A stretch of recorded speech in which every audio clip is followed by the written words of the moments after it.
Cool. Let's get started. First off, what's up, everyone? Great to have you back here again. Happy Tuesday. Welcome back to Demand Gen Live.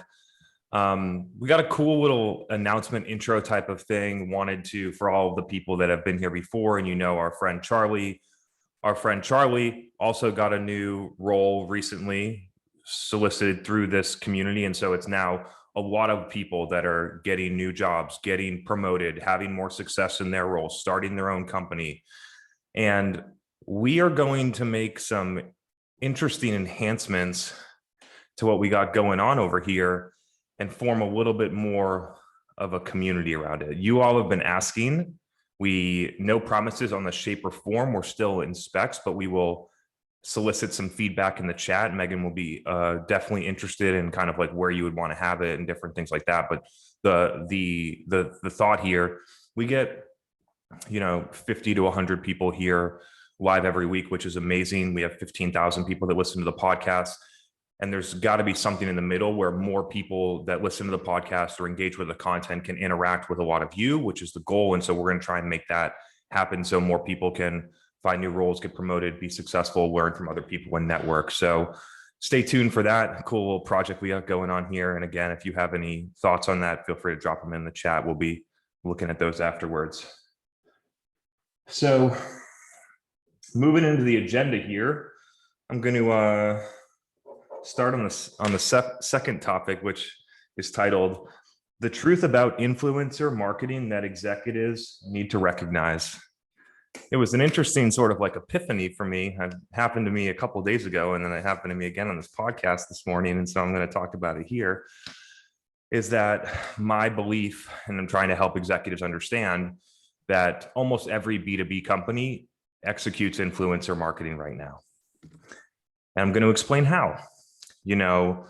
There's specific groups of people called analyst firms, the firms that companies pay $50,000 a year to license their report, who they bring to fancy dinners in hopes that they put them a little bit higher on their quadrant. Sometimes some of them build huge trade show booths that are just for analysts to make them look more sophisticated and ready so that they get rated in a different way, because they believe that the analyst firm influences buying decisions, which is a influencer marketing play, but just rooted in 2010 marketing thought. And so what I'm suggesting here is that people consider who else influences buying decisions for their buyers. And so we'll go back and we'll do it again. In 2011, because B2B professionals did not have the incredible access that they do to trusted peers today through communities and social networks and DM and other communication channels that are facilitated through the internet, the places where they got information that they trusted in order to make buying decisions were conferences, analyst firms, and Google. And 10 years later, because they have access to their own peers in Revenue Collective, I was in there today looking. Every single question in the Ask Marketing is, what tool do you use? Do you know a vendor that does this? What is your experience been with this company? Blah, blah, blah, blah, blah. They do the same thing on LinkedIn. They do the same thing in dark funnel content it's published through trusted peers like this podcast. And so if companies could acknowledge that, they would never go and look at the $300,000 that they spend on analyst relations every year and scrutinize that spend against revenue. But if you ever thought about spending $30 on influencer marketing, it would get scrutinized like it was the last $30 the company had.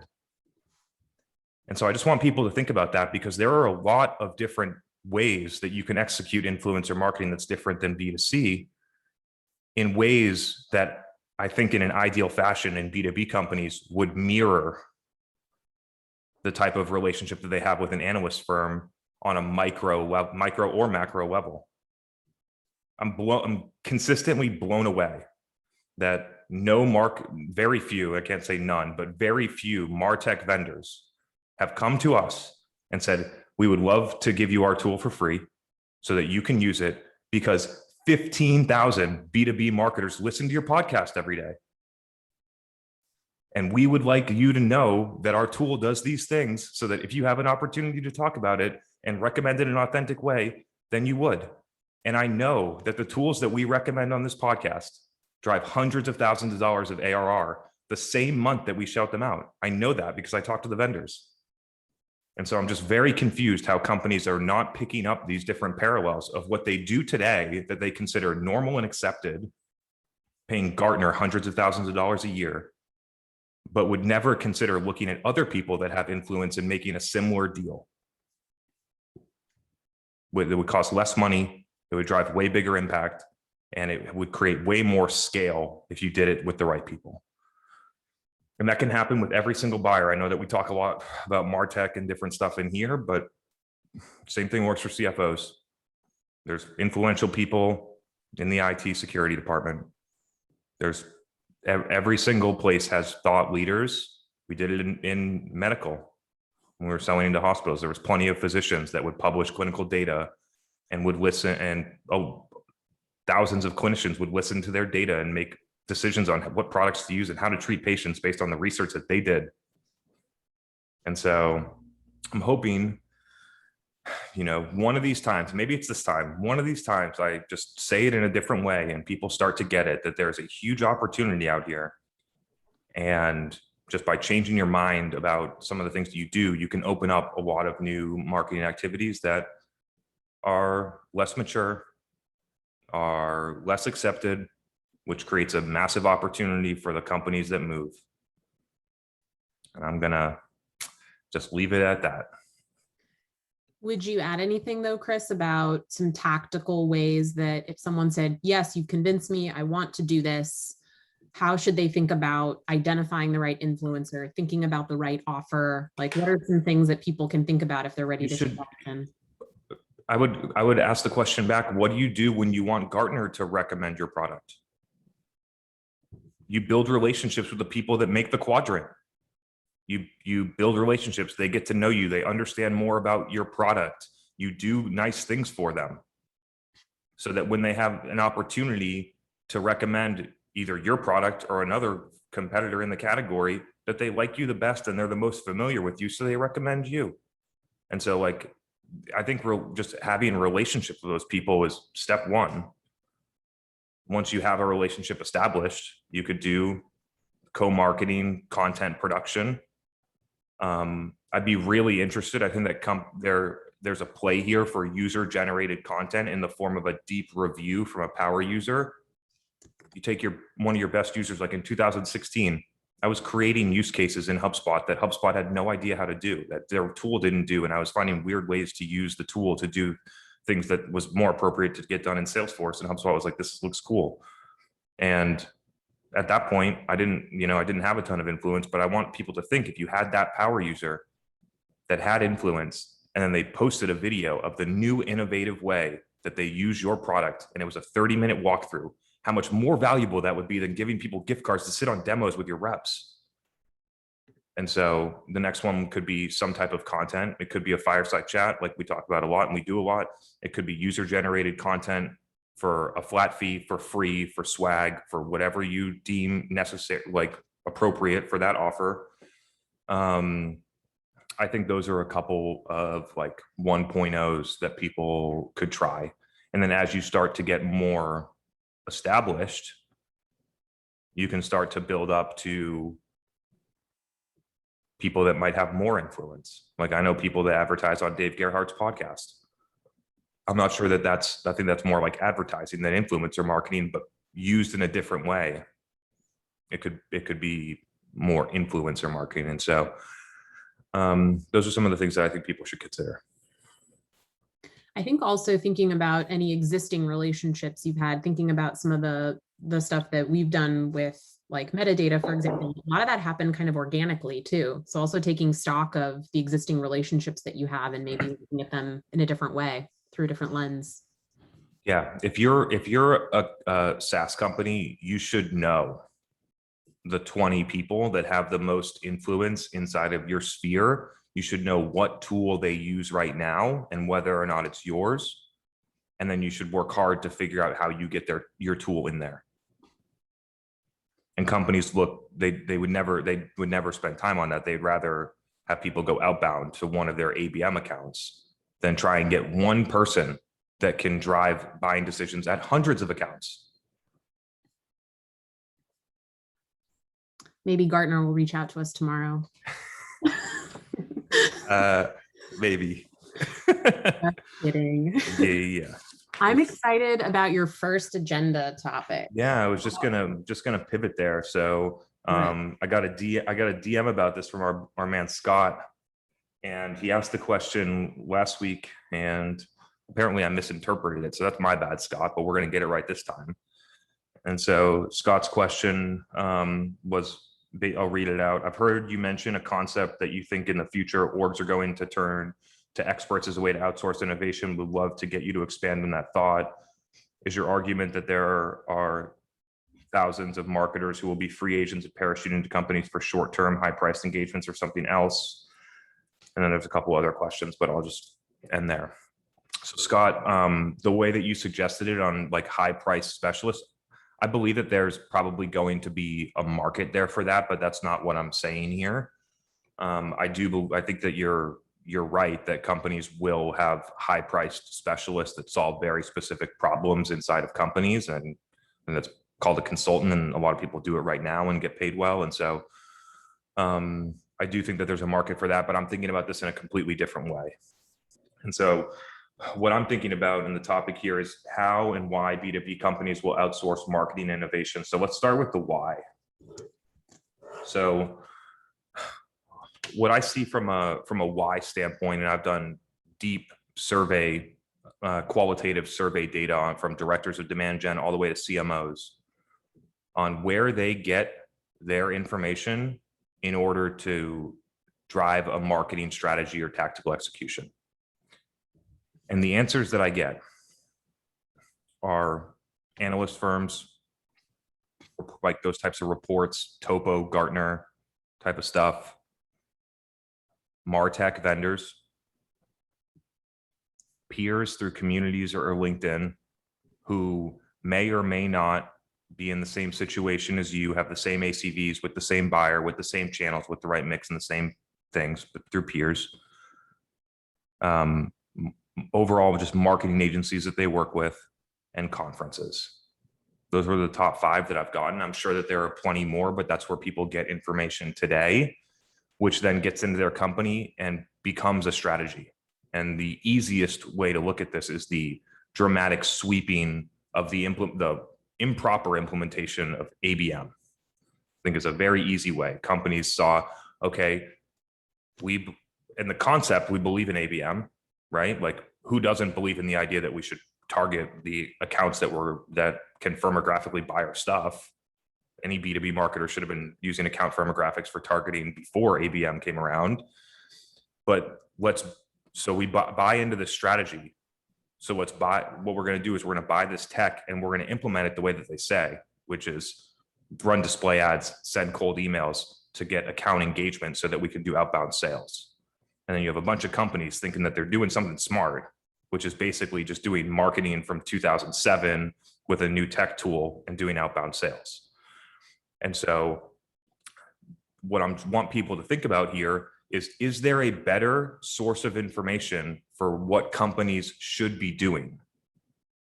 And I believe that there is. I believe that there will be a better way for companies to get information, which helps them decide what things to do and which things not to do in terms of tactical execution. I believe strategy top level is right too. I think there's a lot of good information on strategy.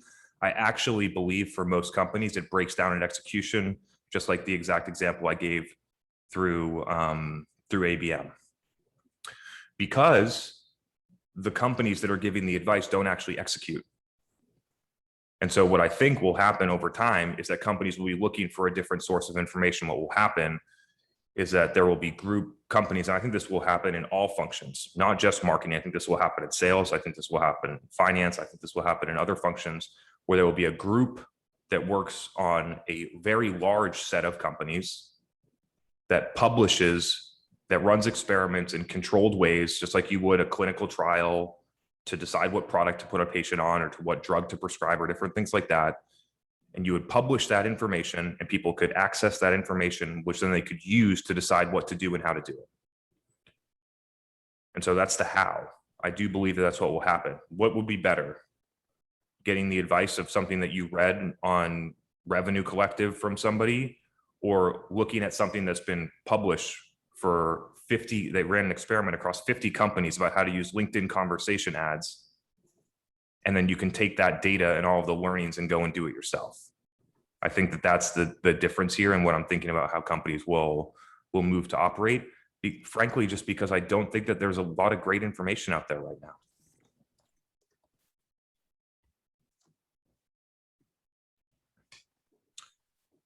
We got any questions rolling in here? Getting some community feedback that Cool. I've taken down. No questions quite yet. Some comments, but yeah, I think we can go to a question that was submitted in advance if you want to take a quick break. Might as well. Let's do it. All right, Gemma, I'm coming for you. All right. Okay. I'm excited. I think I know what the answer is, but I would just like a little validation, because I definitely know this is a red flag. So one of my target companies is a MarTech Series A startup, and I have insider information that they've had an incredibly high turnover in their marketing team since last year. This deeply concerns me because of their vertical. So what do you think this indicates, and what do you think could be the contributor to the high turnover?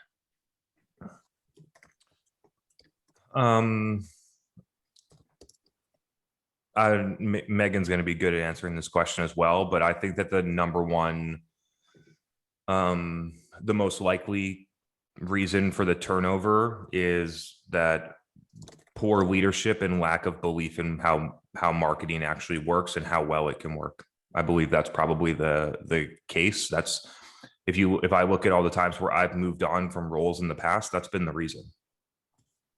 And so there could be other things. It could be culture. It could be salary. It could be, CMO turnover, blah, blah, blah, blah, blah. Like there's a lot of potential reasons, and I don't have a ton of information here, but yeah. My best guess is either poor executive leadership and/or leadership doesn't understand or believe in marketing. And I think that's surface level, I believe that's probably not the best opportunity. Yeah, that's what I thought. Because the people are great, but given the insider information, so a little bit more context. One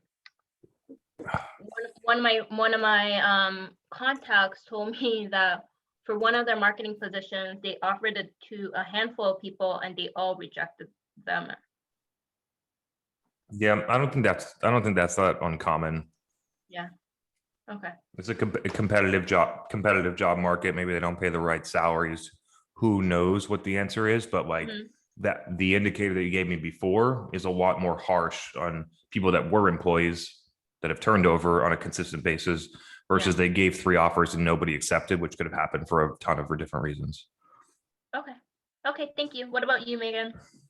Yeah, it all comes down to leadership. At the end of the day, people don't want to work for assholes. So there we go. Short and sweet. Love that. For that. My new friend, Scott Marker, I'm going to bring you on to ask your question about marketing and the effect on the sales team. So let me bring you on next. It looks like we got some good questions pouring in here. What's up, Scott? Hey, Chris. Good to have you back here, man. Love what you do. Yeah, thanks. Love what you do. I try to give you love all the time on LinkedIn because I'm such a huge fan. My first book was on marketing and sales. My second book is on marketing and sales, but it's focused on B2B sales. That's the focus, right? So I'm listening to you and following you, and I already got some pushback already on my question I was going to ask you. There's a quote I want to find. I'm going to send to you. But great marketing means sales is not needed very much, right? Because sales is about, a lot of times traditional sales is about convincing people you need to sign up for this and you need to do that. And so if you have really good marketing like you're doing, you push for, when people come to you, they're already sold for the most part. You don't need some SDR. So I'm just, in the future, I see, and you kind of hint, like SDRs, you've mentioned this before, right? Why are SDRs? They're a low cost way to wade through hundreds of poor leads, right? Well, okay, if you have someone doing a great job of marketing, you don't have so many poor leads. You have people, and you even said yourself, because I follow you a lot, listen to a lot of your stuff. You said at one place, you even called the prospects before to see if there really were, interested in the products, and the salespeople loved you because you're sending them people that have an interest versus I downloaded an ebook and I did that because I don't care about your products and services. I was interested in the ebook. Anyway, so in the future, kind of big picture, you see that the role of salespeople, especially like SDRs and stuff, are going to shrink anyway, there's my question. Yeah. Welcome to the world of the modern 2020 and further go-to-market strategy, where you execute marketing broadly, which attracts buyers you have sales reps that execute modern business development through content creation that's valuable to people. In order to do that, you need to change the profile of the rep for the most part to somebody that's an industry expert that creates content. You need less of them because they're dramatically more efficient. They act more like a consultant. You have some arm that can do outbound, but look around, like at some point we are going to test this. I'm just not sure when. Imagine how much better my outbound LinkedIn DM message works than Zoom Info's fucking spam that they send me every week. And so that's something that I'm really interested in. And I know, because I know Nick Bennett at Alice, I know a lot of people, marketers that have, massive outbound connection rates because they build relationships with people and they create content and people know about them. And so I see a very different balance and flow of these two resources with different hiring profiles. I think it's going to skew heavier marketing. I think that salespeople are going to be more like individual business development reps that involves marketing, outbound mix, and sales. So forget I personally just don't like the specialization that's happening here. I think it was built for efficiency, of perceived efficiency for companies, not buyer experience. It's actually the complete it's the in odds or in the inverse of what a appropriate buyer experience would be. I want to work with one person from the first call to when the deal gets closed. I want to be able to them to answer my questions, to show me the product, to do all those things. Why can't a company put someone together that can do that? Why do we need 4 people to go through a sales process and have 4 different meetings with 4 different people when I need to see the product, or I want the price, or I do this? Then the companies will redesign that. It's interesting you say it. I saw SaaStr wrote a blog. I don't know when it was published, but I saw it today. That finally, like even SaaStr is waking up to companies needing to make it easy to buy. Some of the things that they quoted: if your product costs less than $50K, it should be transparent on your website. Been talking about that since 2017. That a person that has filter off your high intent leads, just like what we talk about for years, filter off your high intent leads and send them directly to AEs. You don't need an SDR to filter through that. And so now that I start to see companies like that, like SaaStr, move on some of the advice that I've been giving for almost a half decade, that's something that's really interesting because I think that companies might start to move. And so all good signs. The best thing is that some companies will do it and those companies will win dramatically and other companies won't. And they honestly, they might still win. They just might not win as much, and that's perfectly fine. I've mentioned this before, and I still stand by this prediction. I think there might be an interesting melding of sales and customer success, where if the buyer gets to you and they essentially are ready to buy, you're essentially working with someone that's going to get you over the finish line and then keep working with you to implement and provide, ongoing success. So I think it's another really interesting model to consider. If you do marketing really effectively, you essentially have an army of success people that take you through a sales process, right? And that implement you. People like working with the same person. Mhm. And a success-minded person goes through a sales process. Salespeople do this too, of course. I love salespeople, but in a more consultative way. And so I could see like marketing into customer success and a lot of sales professionals, based on their skill set, deciding what's more interesting to them is to lean into either side of those things, depending on their strengths and what they love to do. So at the end of the day, like if you do both of those things well, you argue what do you need that sales siloed sales function for anymore? And I'll end on this, but you're spot on. And I've got a rough draft with some of the stuff written. That's exactly it. That most buyers don't want to even talk to a salesperson. If they can, they'll skip it. And so why? I mean, it's not because of salespeople are bad. It's the traditional sales that makes them worried about their short-term SDRs aren't there very long. They're not knowledgeable. They're just trying to ram you into a demo or something. So yeah, I think in the future, Megan and Chris, you're both right. It's going to be a different model going forward, and the traditional sales, and having a bunch of SDRs that, and again, not getting rid of SDRs, and that's why I already got some pushback. I'm going to push back and forth.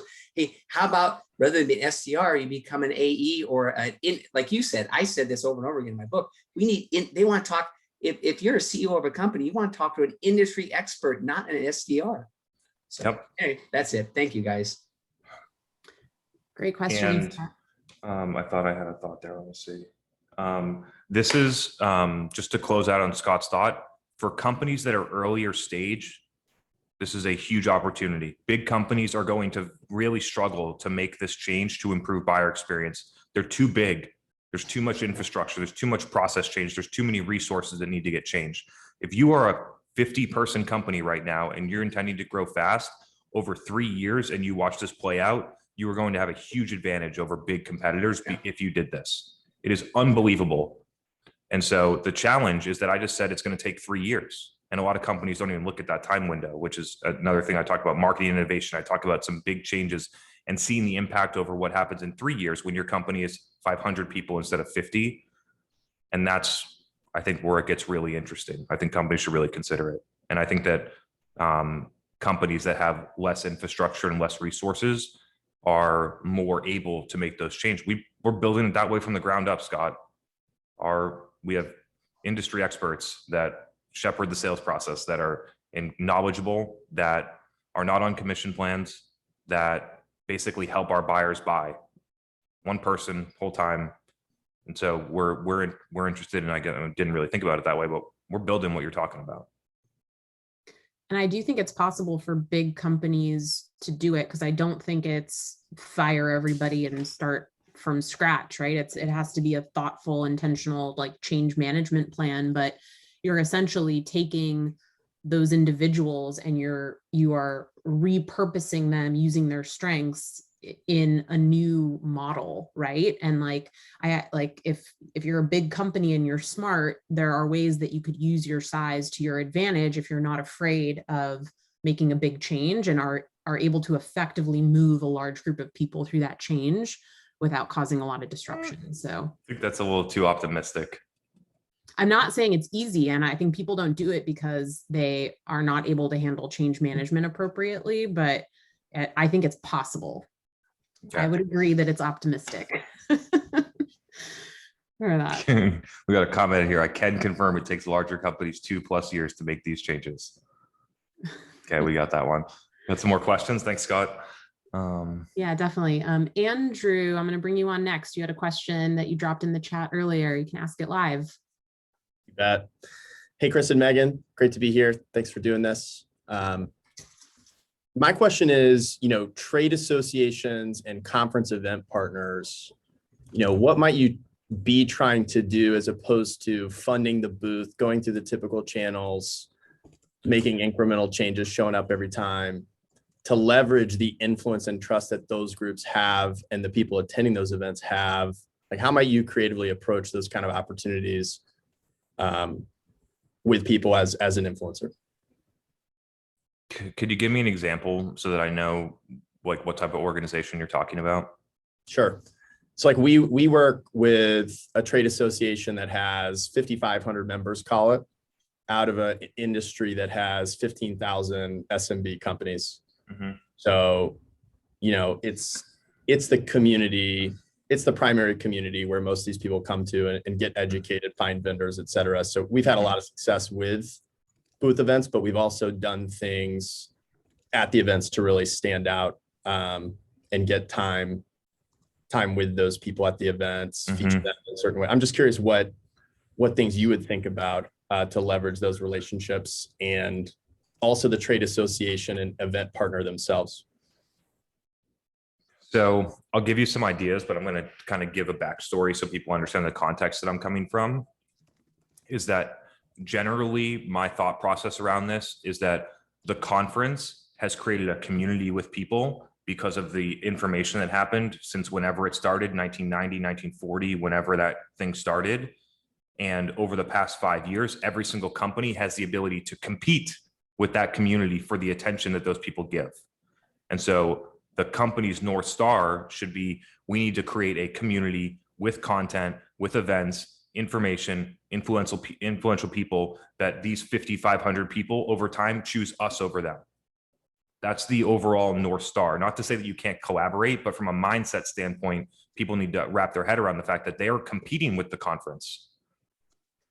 You can also collaborate. So that's just the one stake in the ground. So at the beginning, it would be, how do I create a content pillar? Like we would do this virtually, different things like that to start building up to create content that's better than what people can get at the event.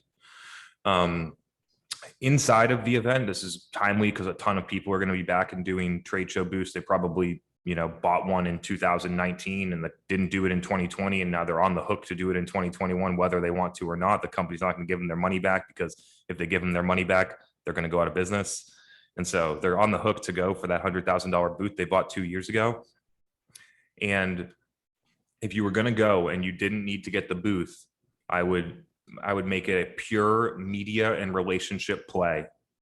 And so set up a suite. I've done this before. Set up a suite, bring people in, interview them, do roundtables, create content. You could do it live. Basically, like, how do you become the media source for the conference for those 3 days? Every great speaker that comes off, get them for a 5-minute interview to cover their speech and blah, blah, blah, blah, blah. Whatever those things are, market research, sales can build relationships, marketing and do selling, whatever they want to do. Marketing should be definitely building relationships with the 20 people that we talked about at the beginning of this episode that influence those decisions. They're the speakers.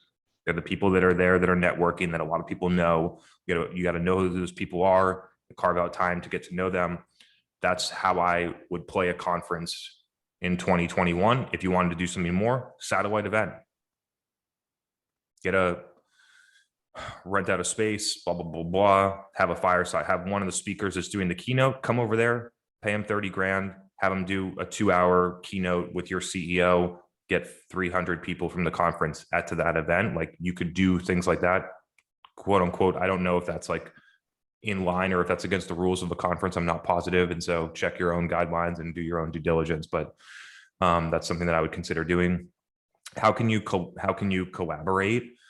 I think that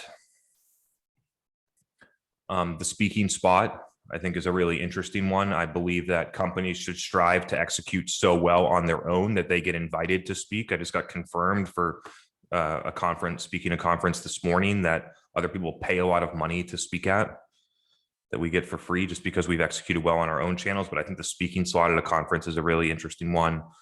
There's got to be like some type of co-marketing content thing going on there. And then I'll give you one other one that I think is interesting. I don't think a lot of conferences do this. I think that they would be smart to do it. I'm not sure how well it would work, but given the iOS 14 changes, but it worked real well for us in 2018, is that I don't want to run banner ads on that company's website. I want them to install my Facebook pixel on their website or my LinkedIn pixel on their website so I can target everyone who hits their site. And so that was a trade that we made in 2018. It was unbelievable. 15,000, we had 15,000 potential buyers. Almost all of them were members to this website.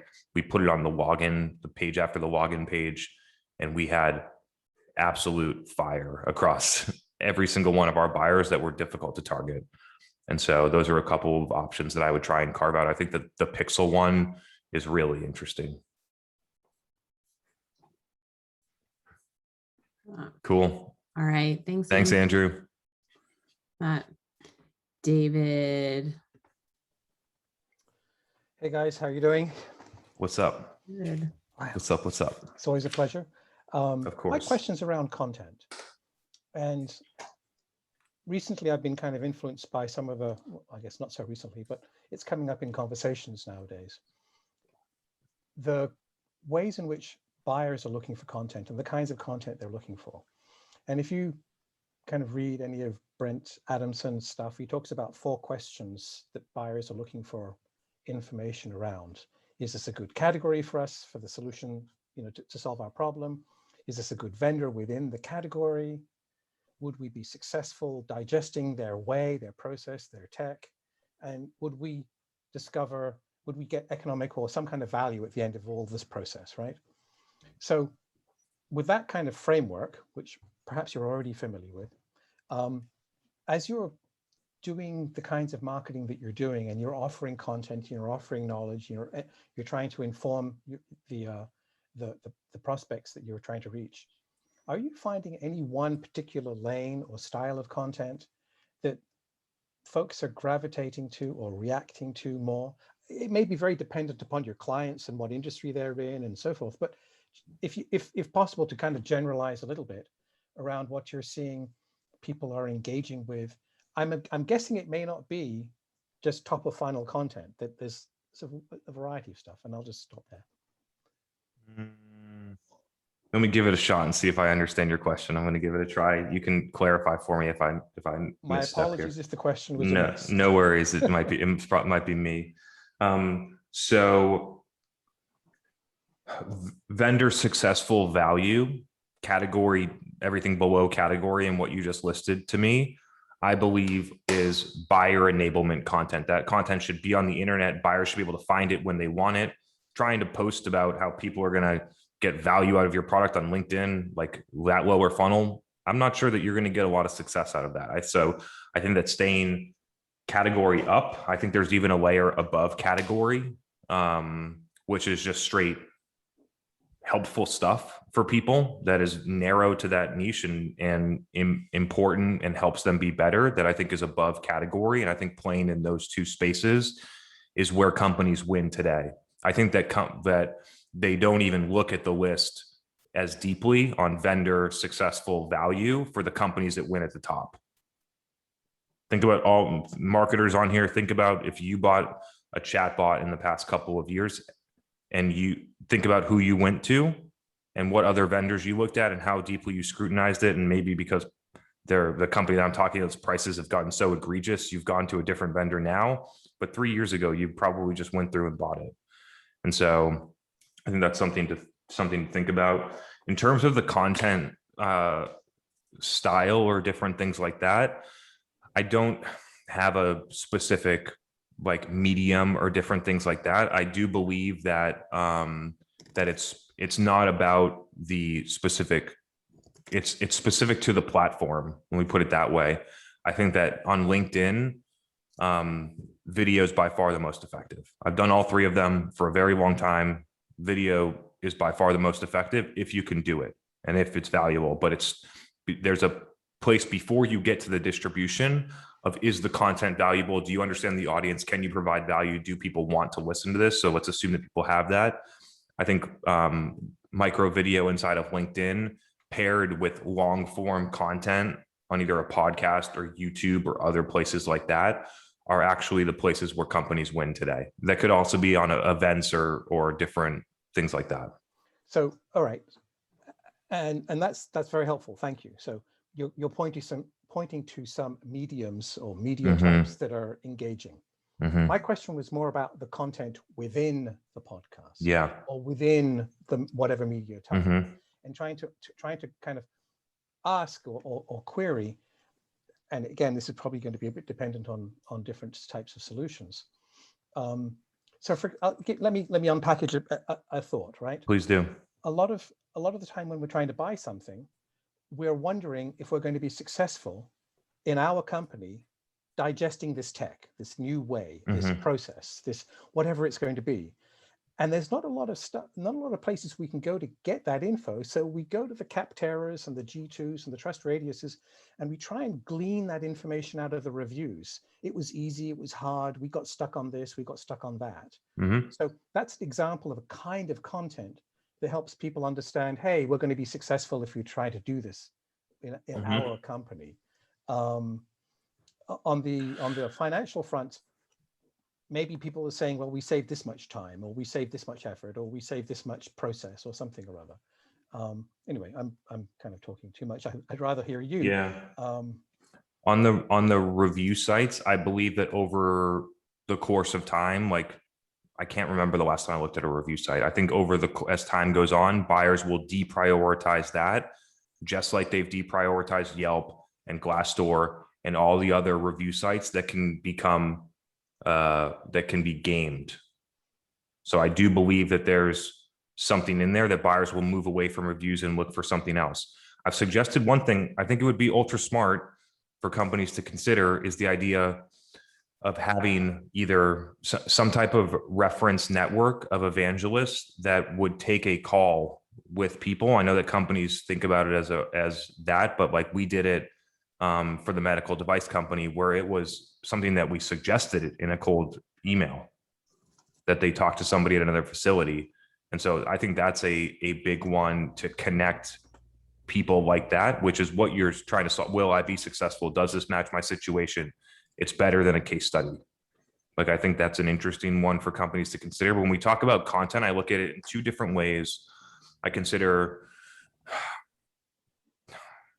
I don't know what to call it, just like category, narrative, brand, owned PR, whatever you want, and then buyer enablement. My belief is that most companies only do buyer enablement content and pretend like it's top of funnel awareness content. And so when they publish their case study, they think that belongs way up there, and buyers don't want that. Buyers don't want your case study on LinkedIn. They want the case study when they're looking to buy something. And so it's dividing it based on where are these people looking when they want to buy something? How can they find those resources so that they can guide their own buying process without needing our sales rep to do it for them? And when they're not in that part of the process, how do we create a bunch of stuff that they like, that they pay attention to, that they get value from, that they tell their friends about, that they share with their colleagues, that they blah, blah, blah, blah. And so I think what you're talking about is more so on the enablement content. Perhaps so, perhaps. Yeah. So. Because my belief is, and I'm a bit influenced by you on this, just to be honest, when buyers have more information about whether they'll be successful implementing something, they're more likely to press the I want a demo button because they self-select, right? If they learn that the price is, yeah, that's within my range, they self-select in, they're more likely to press the demo button. So the more one can, my belief is, the more one can share with the customer or the prospect what it's going to take to do whatever is needed of them, and the assistance to help them bridge the gap if they feel as if it might be complicated or difficult, the more likely they are to self-select and reveal themselves to you. So that's the operating principle. Yeah, 100%. And that can be done through messaging, social proof, connecting with a reference, case studies, transparent pricing. I think there's a ton of ways to get that done. It's just, from my perspective, that's just an infrastructure component that a company needs to build. And then once it's built, they need to continue to update it and operate it. But a lot of the stuff that we talk about on this podcast is actually what I would consider like a different layer of a content strategy. Right. Okay. But that was a great question. I appreciated going into it with you. You always challenge me to think about new stuff. Don't mean to challenge you, but I enjoyed the conversation. Thank you. Yeah, no, I appreciate it. Thank you. On the topic of sales enablement, Charlie, I'm gonna bring Dave on. So Dave, you can ask your question so we can keep this thread going a minute. So yeah, good to see you all again. Dave, what's up? Yeah, it's been a while. Good to have you back here. What's going on? I keep ducking back, when I can find time, and I was like listening to the reruns of your programming, Chris. It's still as good as ever. Thank you. So my question, I mean, you may remember that I'm very, very single focused on complex sales. Yep. And so almost every time anybody makes a generalization that I think is too sweeping and doesn't take into account complex sales, I'm like, no, wait a minute, it's okay. Everybody needs to remember what you said is okay, and it works fine for transactional sales, but complex sales in B2B are a different animal. Let's just keep remembering that. So my question to you is, I've been thinking a lot about who should be creating content that truly enables buying decision making. And the problem is, I know a lot of marketers who either say, I don't know enough about it, or to be able to contribute much, or it's not my job. That's sales job. Sales enablement belongs to sales operations, not my job. And so I'm curious to hear your opinion, and maybe the opinions of other people, about how they do it in their organization, and and not just how it's done, but how it should be done, because I think marketing has a huge opportunity to contribute more than they are now. Is that clear enough? Yeah, it is. I'll talk through my experience because I've done all this. I consider this part of field marketing for the most part. And so I've done all this. A company hired me in 2017 to basically be a field manager for a segment of reps that involves a lot of sales training, messaging, understanding the influential people, understanding the data, and putting together enablement tools and helping the sales team. So I've done all of this before.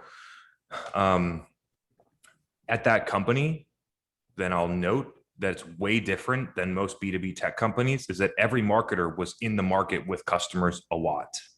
Right, that's very unusual. And so I knew the 20 influential people in the market. I understood the clinical data, as I could speak with a physician about certain things and call them out when they made an error, or they didn't understand this thing, or blah, blah, blah, not call them out, but you know what I'm saying? Like, to a level where, and then I started to build the enablement tools, and then I would go out and talk to prospects and validate messaging that it resonated with them. And then we would talk about doing it to the sales team. And that process is not the way that it works in most of the organizations that I've interacted with in tech. And so I think that's the gap. I think the gap is that the marketer, whoever it is, right? Marketer, sales enablement, blah, blah, blah, blah. The person that's creating the content understands more deeply sales than they do the customer. And so I think there's something in there to take away, but at the root, it's just basic fundamentals. Like, if somebody's going to create content for their buyer that helps them buy, you need to really deeply understand that buyer so that you can message appropriately and understand what's in their world and And so I don't exactly remember your question. I think it's like, who's responsible for this? I think in a classical marketing model, it's a product marketer, field marketer. Okay. Could I take like 30 seconds for a rant on this? Yeah, bring it on. This really burns me. I spent 20 years in marketing, in complex B2B sales, and 20 years in sales. So I've done both jobs. I understand both perspectives very well. And I understand why sales and marketing dislike each other. Me too. I completely understand the points against both of them. To me, though, it is totally frustrating that B2B marketers probably have no training in B2B marketing, even less training or experience in B2B selling, and they've never sold anything in their lives. And you see them talking about these silly buyer personas that they've pulled off a template that's appropriate for B2B, or they talk about the buyer's journey. Oh, please, the buyer's journey. It's like 5 squares, and they map the buyer's journey so they think they know how to write good content for somebody who's making a complex decision process that might involve 30 people, 5 different business divisions, 6 different business functions, and they have dozens and dozens of questions that need to be answered at some level of detail. And marketers think they're going to be able to do this, and they think they don't even need to understand. It's not that marketers think they're going to be able to do this. It's the executives think that marketers are the best people to do this. Well, I mean, whoever. In my opinion, and again, I say this as a marketer, marketers need to step up. They need to figure out some way. I mean, there are at least 10 great books on complex sales. I have yet to meet a single marketer who's ever read any of them. Right? It's like not my job. You're preaching. Like, Okay. it's fundamentals to me. I Yeah. believe that there's two components of marketing: strategy and tactics. And I believe that most people, because of the shouting and the e-commerce and performance marketing and all the other things that also executives think and drive people to do through metrics and incentives, that people spend zero time on strategy. And strategy to me is understanding your customers, understanding who they are, segmenting them appropriately, knowing what brings value to them, building relationships with them so that you can do actual tactical execution well. And I think that that's what's missing. I think that I got lucky for a lot of the more traditional industries that I worked for that operated in a classical marketing model where that's what marketers did. I think yeah. you also have an edge in intelligence too. I'll grant you that. But no, well, thanks for listening. Apologize for the rant. I'm glad to see a couple of people have agreed with me here. It's just I don't see this getting any better.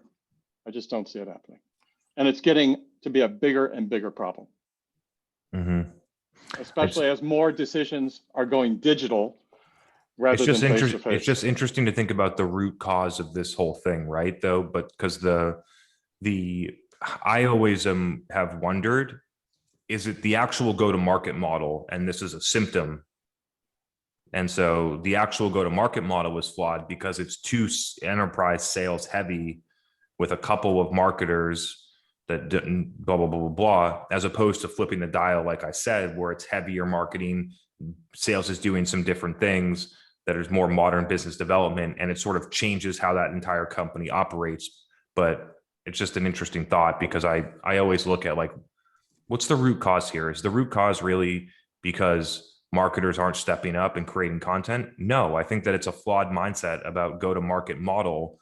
And if you change your mindset about go-to-market model and you change your mindset about what marketing is, it would free marketers. It would change that talent profile that you hired for marketers. It also changed the talent profile you had for sales. It would change the allocation of headcount and resources that happen between those two functions. And with that, you would get solid marketers that understand customers deeply and execute in some of the things that we talked about. I agree 100%. And I would add to this, you'd also get much more job satisfaction for marketers. You'd Believe get that. much higher salaries for marketers. You'd get marketers not complaining that they don't have a seat at the executive table anymore, because they'd be providing measurable value. Their budgets would not be cut as soon or as often as they are, and on and on and on. I mean, to me, this is a virtuous circle. It's just amazing that more marketers haven't stumbled onto it. Huge opportunity. Marketers, you heard it. I You heard agree. it from me first. You hear it from Dave now. Complex B2B, transactional B2B, whatever. There's a big opportunity for marketers. Thanks, Dave. Thank you. Dave, that was awesome. Nice drop. You're getting a standing ovation in the chat. Check out the comments. I want to connect with you on LinkedIn. Okay, Charlie. Thank you. Charlie, and then Omar, and then let's get back to your third agenda topic after these next two, Chris. I think we got one here about out of home that I want to get to from Steven at 7:56. We'll catch that one after. What's up, Charlie? Oh, great. How is it going, guys? Hello. What's up? What's up? I don't know if you're here. We shouted you out at the beginning of the episode. I'm so sorry I'm not here. I'm very embarrassed. Well, thank you so much. Obviously, I mean, for anyone who's listening, I owe a huge debt of gratitude to Chris and Megan, basically for helping me land a new job. I was on the podcast, 2 weeks ago, basically, whining about how I'd got this new role in B2C and I hated it. And, someone listening was a CMO for this company in the UK. You heard me speak, and I think messaged Megan, you were saying, and I feel like Megan probably put in a good word. So thank you very much. You got it, Charlie. Yeah, you're welcome, man. You earned it. You've been working hard out there. Appreciate you're up here at 2 a.m. in the UK, Demand Gen Live, getting better. You deserve it. Megan was like, "Oh, I put in a good word, but you said your stuff, your talent." And I was like, so much deeper than that. Like, even if I got another job at another company, you hadn't heard me on your podcast, the ideas I'd have been saying would have still been, derived from your philosophy of demand gen. So it goes so much deeper than that, man. So thank you. Okay, I have 2 questions. Like, the first one is really related to what Dave was saying. So like, Dave, that was absolutely amazing. like my first question, I guess, was about, so my first question was about your first 30 days. So if I can ask two questions. The first question is like, if you'd just started a role, I know this has been covered so many times, but like, you know, run it through, like, you know, what would you be doing? And then my second question, if I can like give it like a little, like head on to it, is you're expanding, I guess, on what Dave was saying, which is about balancing content creation within different external stakeholders. So yeah, run through the first let's get 30 days. Yeah. Let's get through your first one first, because I'm known to forget questions. So first 30 days at a high level, you know, if we exclude like build relationships with internal people and all those, just consider that table stakes, we'll just focus on like the tactical marketing side, is I would collect a lot of data from internal people over the first 1 to 2 weeks about where they think the biggest opportunity is from sales, where they win the most, where they lose the most, what different, you know, what types of buyers they're talking to, why, what's working, what's not. I would talk to finance. I would understand how finance sees them in terms of who's the priority segment, what are our metrics like, different things like that. I would talk to product. I would understand what feedback are you getting, positive and negative, about the product, what's on the roadmap, different things like that. I would understand the business using the resources inside to understand all the important things. That's step one. Step two, I would do a quantitative analysis of the business on where all of the revenue is coming from. Break it down, marketing, sales, inside of sales, outbound, blah, blah, blah, events. You can break down outbound, you can break down inbound. You can look at inbound to paid ads, organic demo requests, conferences, content syndication, different things like that. Look at that entire thing. It's basically a marketing performance analysis or a funnel analysis that we talk about a lot. Where is this stuff coming from? What's working? What's not? What are all the things that we could shut off? What's the customer acquisition cost on this? The next thing that I would do is I would look at the existing customer base and I would try and figure out new ways to segment them that the company hasn't figured out yet. I've done this several times. It works very well. Companies only look at company size, industry, basic company firmographics to figure out how to segment. What are the layers underneath that are more important? Who is their customer? Or it was an interesting one, is like, what types of patients do they treat? Or there's a million different like little iterations of this, or you can figure it out. Or it could be psychographics. It could be who their partner is, right? It could be what, you know, tech they use or what price their product is. There's a million different things. Try and figure out other ways to segment customers that the company hasn't figured out yet, and also use the segmentation models that they've already created. Then go out and start to look at and do qualitative market research with customers and prospects and try and understand that segmentation at a deeper level. So I would go and I would look at my top 10 customers and I would try and figure out what are all the things that are alike about these companies, and go and look at all of our bottom customers or our segments that we're not winning. What is alike about all of these different companies? And then I would go out and check and I would see, oh, in all of these bottom end companies, there's this one thing about them, and it's the exact reason why they don't buy our product, because they don't have a pain, because they do this instead and it works for them. But over here, these companies have to do something different. This little thing is super important to them. And because this little thing's super important to them, our product delivers massive value and they love it. How do we find all the companies that need this little thing? And so that's what I would think about doing qualitatively. And then you have a pretty good sense, like with the goal of trying to figure out who is our real ideal customer. I would argue that a majority of B2B companies have a ICP, but have not clearly identified their ideal customer. I would just add one other thing, Charlie. When you're talking to your CMO or any other executives, ask them what is the most important thing that they are thinking about in the business. I think everything Chris said is super spot on, but to get a broader picture of, you know, what the CEO, the CFO, the CMO, what they perceive as the biggest problem or the biggest opportunity in front of you, really understanding how the executives are looking at the business can be another important factor that will just give you more context to help you with decision making once you absorb all this information. Cool. Can I ask one? Yeah. Slide it in here. Let's go. Slide it in your second one. Well, my second one. Can I ask a quick follow up on the first one very quickly? Yeah. Go. It's very, very short. Like, so the start point is listen, understand, learn, like get up to grips, right? Like, at what point do you start thinking about trying to test things out, trying to play around, trying to start like learning? Like, would you start those kind of micro activities early on, or do you just kind of say, I'm not going to really roll the dice on anything for the first X number of days? I think it's up to you. It's dependent on the company. It's up to your goals. For me as an experienced marketer, there are some things that are super obvious. Conversion rate optimization on the website, lead handoff, cutting out terrible lead sources that don't convert, figuring out how to optimize intent channels like affiliates or paid search. Like, I don't need to understand customers to figure out that stuff. Like, that stuff's black and white and super fucking easy. And so you can do that stuff. And then, but from there, if I'm thinking about creating demand, updating messaging, changing the website, different things like that, I want to validate qualitatively with customers my findings or my hypotheses before I roll them out. And I want to do it qualitatively. I don't want to run an ad with messaging and collect a bunch of data and guess. And so that's the difference here. I think that running ads and getting that data can work. I just believe that the qualitative insight of talking to 10 customers and getting the details of how and why and feeling their reaction to what you're saying is just unbeatable. And so the recommendation would be to think about those types of activities. If you wanted to start one that's easy, it would be a podcast where you interview customers as a mechanism to learn. Okay. I was going to ask this completely different question, but I actually had another one I want to ask you instead. Okay, you're reaching your question limit. I know. It's the last one. It's the last one.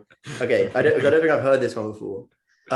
You can like try lots of different ideas out and run ads on it, or post content on it and see how it performs.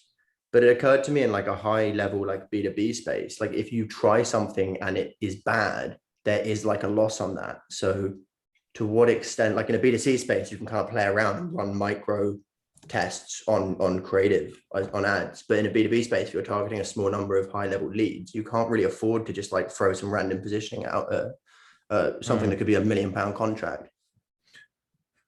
I'm not positive I fully buy into that. I think that most, if it doesn't catch your attention, you scroll by and you forget about it. I think there's a difference between it not resonating and it being detrimental. And I think the ones that are detrimental are obvious. I think the ones that don't resonate are non-obvious and don't hurt you in the long term, as long as you don't consistently do them over time.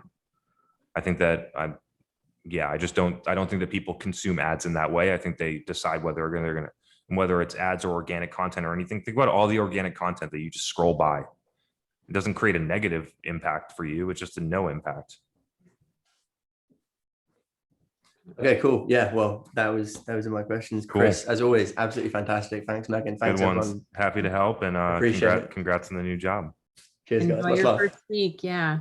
Okay, Chris, just for you, I'm going to bring on Stephen D to ask his out of home question that caught your eye. Wow, Stephen, you stuck around for 40 minutes to ask this question. You must really want to ask it. What's up, my man? Hey, how's it going, Chris? This is my first time talking, so I appreciate it very much. Yeah, good to have you here. Yeah, so I'm in media, and I was looking to kind of build my own business around magazines, direct to consumer, these sort of things, the traditional stuff. I know it's not very common, but I think my question kind of rolls off what David and Dave was talking about, which is I think there's a disconnect with the buyer, their persona. They're kind of feeling left out and things like that. And so I just wanted to see what your thoughts are on it. It's my first time talking, so. Okay, so talk me through who's going to be your customer. So this could be like business to business, or it could be B2C. But just kind of utilizing media to entertain or educate the consumer, or educate that other business, but get them involved more instead of them feeling like it's a funnel or like it's something that's technical in nature. Whether when it ramps back up, like you guys were talking about, I lost my train of thought. For events. Yeah, for events or trade shows, that sort of thing where you're defining a thing that's more humanistic, where they're getting involved, they're doing things. It's not like a technical touch point. It's more of like a humanistic touch point, and kind of getting back that human connection, the communication. So that's why I was wondering, what out of home, billboards, magazines, direct to consumer or direct to home, mailing, those sort of things. I wonder if that plays any role in that digital pipeline as it is. So yeah, I have a lot of thoughts about this. It's something that we're doing a little bit of exploring in over here, but with caveats.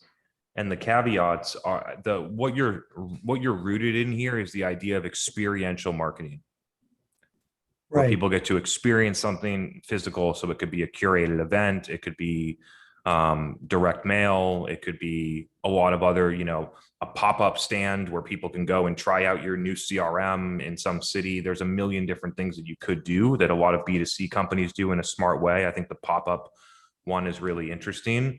So I think there's something there. I think there's also some things that would be better left behind, like the magazines. And so the way that on the magazine side, the core reason is because you can have the deliverability in a different channel that's dramatically more impactful and dramatically less expensive than a physical magazine. And so I struggle to do print stuff when you could do Facebook or LinkedIn ads for way less cost and way more effective in consumption. The out of home one is interesting. I've seen companies do it and be smart. You know what I mean? Like Rippling has done it, Gong's done it. There's been several companies that have done it well. I think that it is, if used in the right way, along with a sophisticated multi-channel mix, I think it can be a good part of the mix. And so that's sort of where I stand on that. But if I were you, I would plant your flag in the ground for experiential and have several extension products underneath that. And then I would very tightly define your ideal customer.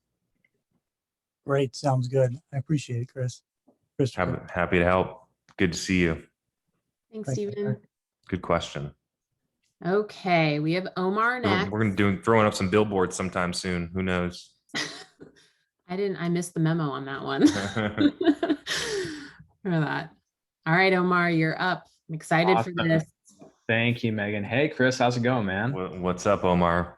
Good to see you. I saw you were watching Demand Gen Live on your big flat screen TV. Oh, yes. So I'm going to be very brief with my question, but I want to give you some like a little insight that I picked up a really valuable tactic from you guys. And so, I go on like an afternoon walk. By the way, if you want to do another podcast, you should do like Walks and Talks, Marketing Pros with Chris Walker, because that'd be very nice. But anyways, on my walks, I'm usually listening to a lot of different marketing podcasts, right, just to get ideas and everything.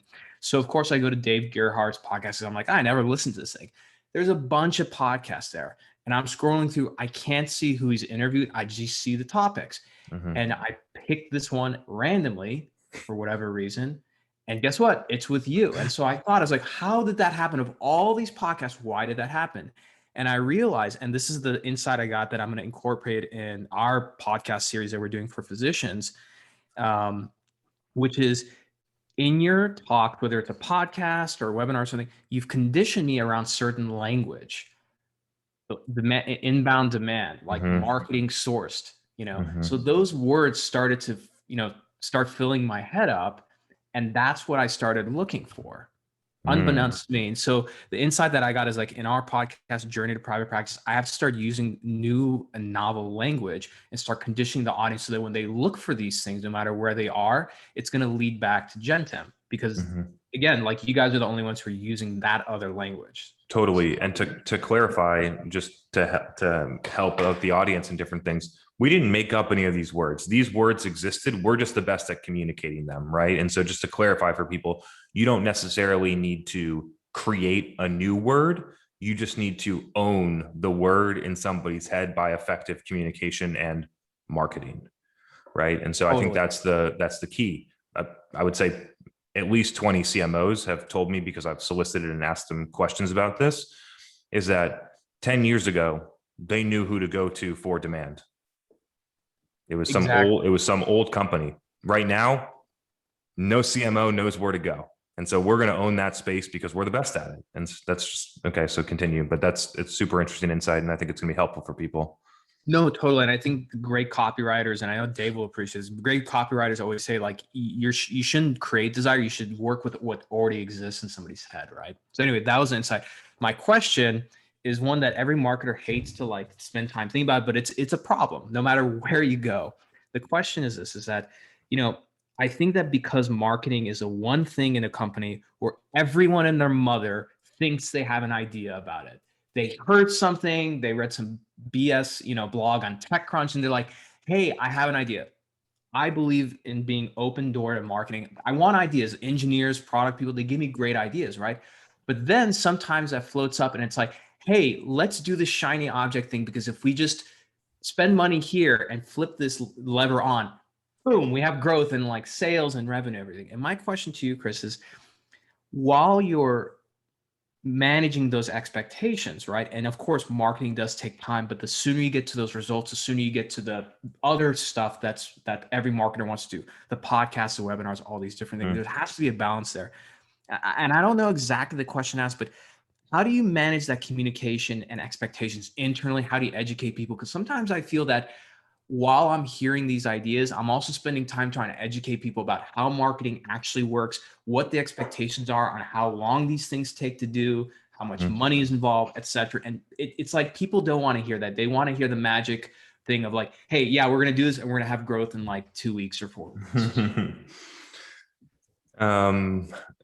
So there's a couple of things here. One, this is challenging. It's been challenging for me as a marketing leader and as an employee at several different companies of just the mindset of what people expect, and also just inserting their ideas without really understanding your plan, when a marketer would not insert their ideas in what code to write or what sales script to use or different things like that. And so there's just a weird part where, because marketing is largely subjective, before it goes out, it's black and white clear whether or not stuff works typically once it's out. But before it goes out, it's 100% subjective, and people love to put their opinions on it before the audience ever sees it. But the audience is actually what decides.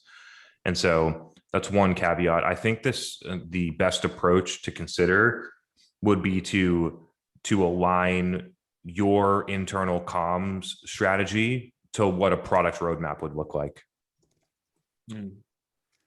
And setting timelines and dependencies and a project plan and why you're doing things and how things build up, and however to do that. Because for whatever reason, when people see a product roadmap that's going out for 18 months, they're like, oh, that makes sense.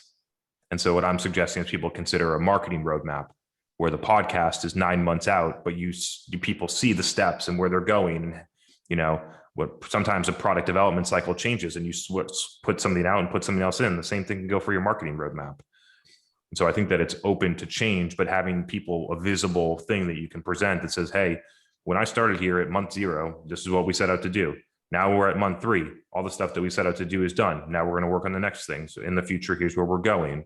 I think that would be an interesting way to show people the vision over like a 2-year period and how it develops, and what things should happen during what expected time periods. Quick follow-up again. Sorry. So I love that idea because it's different from the usual, like, oh, give us a content calendar, which is a waste of everybody's time. I'm talking about internal capabilities, channels that are working, operational infrastructure. Like, that's what companies need to think about from a marketing standpoint, is in 6 months, do we have the infrastructure capability to produce a podcast that people like? Can we distribute it on LinkedIn? Okay, we can distribute it on LinkedIn. Now let's figure out how to go to YouTube. And meanwhile, let's figure out how to make it go better on LinkedIn. And you know what I mean? I think companies need to think about the capability more so than the piece of content output. It's the consistent delivery of those types of things that makes marketing really work. So you would say the infrastructural capabilities, the distribution, would you add a third thing to that marketing roadmap? Again, at a very high level to add. Yeah, I mean, intellectual property, operational infrastructure, talent, proven distribution channels that have proof of concept that can continue to grow and max out. Like, Those are some of the things that I'm thinking about. The thing that people I think miss, especially in marketing, definitely at the executive level, is the idea that if you have the talent and you have the capabilities and you have those different things, that you capitalize on major opportunities in the future that you would never be able to capitalize on, and you frankly would never see, because you don't have the talent and the resources to even look there. And so that's what I'm encouraging companies to think about is, like I mentioned before, I said this probably 5 months ago, and here we are. It might not be the podcast that you knock out of the park, but maybe one day LinkedIn will create a Clubhouse competitor and they'll launch it. And because you had that podcast and you spent 2 years doing it and you knew how to do it and you created content and you understood your customers, and then the day LinkedIn, Clubhouse version comes out, that you crush it because you had all those different things set up and you were ready to capitalize. And here we are. I said that 5 months ago. LinkedIn's creating one right now. It's going to launch at some point, and there's going to be a platform there. Who knows whether or not it's going to be effective? It'll probably flop like their stories, but those are the things that I think companies should think about from an opportunity standpoint. Chris, thanks. Much appreciated. Happy to help. Looking forward to hearing how the marketing roadmap goes. I want to test this out. Cool. All right, Chris. Make sure we hit this thing before we get out. Yeah. I'm not even sure. Yeah, I'm not even sure what this agenda item is gonna. I don't know what you're getting. Yeah. When I wrote it, I was like, I don't think people are gonna really understand what I mean here. And so it sort of goes into the topic, just for people, the marketing growth loop, digital to real life and real life to digital. I'm trying to help people understand how these two things play together. I think that companies have historically thought of these in two separate streams. You have physical, your events, your sales team, blah, blah, blah, your in-person meetings. And then you have digital, your ads, your website, different things like that. And I'm encouraging people to think about how they can blend together. I've been doing this for 5 years. And so when you go to an event or you host an event, you create content that you can then amplify digitally. And then you amplify it digitally and people see it, which creates micro interactions, which allows you to, at the next conference, because you started building a relationship with somebody, that you can go and have a drink with them. And then you have a drink with them and blah, blah, blah, blah, blah. And then they, connect you back on LinkedIn to somebody else. And so I want people to think about how the digital execution opens up opportunities in real life. I know that to be true. I just know that to be true. I have relationships with people. Megan works here simply because of digital execution. And I think also because I think I'm great, but the relationship was purely opened up. I started posting on LinkedIn. I started engaging with Justin Welsh. I did an event with Justin Welsh. Justin Welsh introduced me to Megan. And then now we work together. And so I want people to think about how that plays out in a marketing standpoint. I want people to think, when they do an event, how can I create something, or when I do anything physical in real life, how do I create something that can go digitally? And how do I execute digitally so that the next time I'm in real life, more opportunities happen? That's the loop. And so that's why I'm so bullish. And when I think it was, I don't remember his name. I think it was Steven, why I'm so interested in Experiential, because getting the real life stuff to work and makes the digital work way better, and vice versa. And so I'm encouraging companies to consider how those things can play together. That's what I was going for. Not sure what people think about it, but I like it. It was good. And I wasn't expecting it. So even that much. I wasn't expecting to talk about you, but here we are. For that, people want to know what they have to do to get a Megan. Everyone deserves a Megan in their life. For that, closing thoughts, Chris. This was a good episode. We had a great batch of questions and some good first timers on tonight. Yeah, appreciate the questions, everyone. I am excited about how things are starting to open up. I signed my first thing to speak at a physical event in September.